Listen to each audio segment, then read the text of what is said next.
இருசக்கர வாகனங்கள் சாலையை குறுக்கே கடத்தல். திடீரென்று சாலையில் புகுந்து நடுவே நின்று விடுவது சரியா? ஏற்கனவே வாகனங்கள் வந்து கொண்டிருக்கும் போது குறுக்கே கடப்பது முறையற்ற செயல்.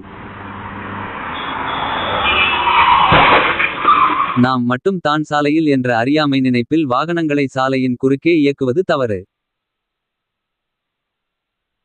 பேருந்து வருவது தெளிவாக தெரிகிறது. பிறகு ஏன் உள்ளே நுழைய வேண்டும்?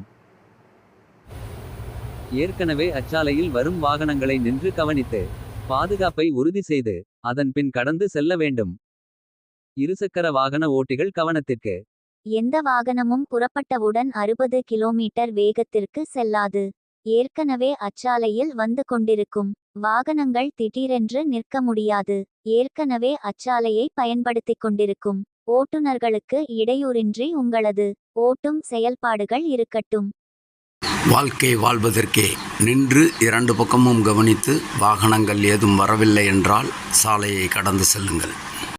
சாலையில் சில மணித்துளிகள் பொறுமை என்பது உங்களது உடல், பொருள், ஆவி அனைத்தையும் காக்கும். வாழ்க சாலை பாதுகாப்புடன்.